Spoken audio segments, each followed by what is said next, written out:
Радует то, что вы, как молодое поколение, не безразличны к проблемам, которые у нас происходят на дорогах. Жашагыбыз келет. Ушундай ураат менен 27-майда Борбор калаада жол кырсыктарынын курмандыктарын эскерүүгө арналган тынчтык жүрүшү болуп өттү. Бул масштабдуу акциянын максаты Бишкекте жана өлкөнүн бардык аймактарында болуп жаткан жол кырсыктары боюнча кырдаалга өкмөттүн жана коомчулуктун көңүлүн буруу. Жөө жүргүнчүлөр катышкан жол кырсыктарынын саны акырындап азайганы менен абал кооптуу бойдон калууда. Жарандык активисттердин айтымында негизги көйгөй патрулдук милициянын да, Ички иштер министрлигинин да ички курамынын техникалык жабдуулары жетишсиз. Не только водители виноваты во всех бедах. Жол кырсыктарына бир гана айдоочу эмес, жөө жүргүнчүлөр да күнөөлүү, көңүл бурбайт. Унаа жүрүп келатканына карабай жолдон өтүүгө ашыгышат. Бул жылы жол кырсыктарынын саны кыскарууда. Бул бизди кубандырат. Бирок өтө жакшы деңгээлде эмес. Мындан да азайсын деп аракет кылып жатабыз.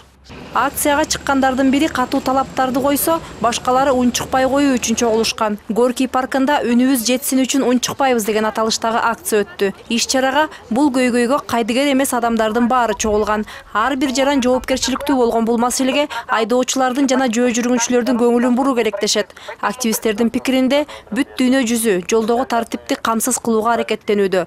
Биздин гана мамлекетте буга кайдыгер карашат. Борбор Азия мамлекеттеринин ичинде жол кырсыктарынан каза тапкандар боюнча Кыргызстан алдыда.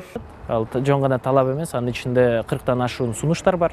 Алардын көпчүлүгүн азыр кабыл алды бийлик өкүлдөрү, бирок азырынча ушу кагаздан нары жылыш боло элек да.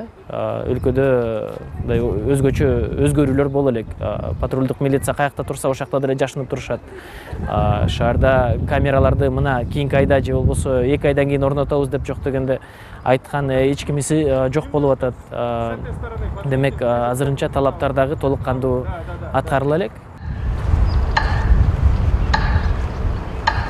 Акция 1 мүнөт унчукпай туруу менен башталды.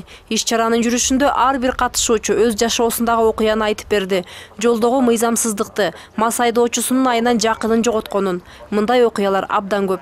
Каждый, независимо брат или сестра или Ар бир адам кимдир бирөөнүн агасы, эжеси, апасы же атасы экенине карабай жол эрежесин бузушат. Иш-чарага келгендер мындай туура эмес экенин, жол кырсыктарынын курмандыктары көбөйүп жатканын айтышууда.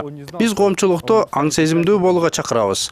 Активдүү болуп, жол эрежесин сактоону пропагандалоо керек. 15 жыл ичинде миңдеген курмандыктар, жараат алгандар, майып болгондор. Активисттердин айтымында жыл башында эле Борбор калаада 1,5 миңден ашуун жол кырсыгы катталып, аларда 376 адам жабыркап, 11 адам көз жумган. Мээрим Ташыбекова, Айбек Айтбаев, Урмат Акынбек уулу, НТС.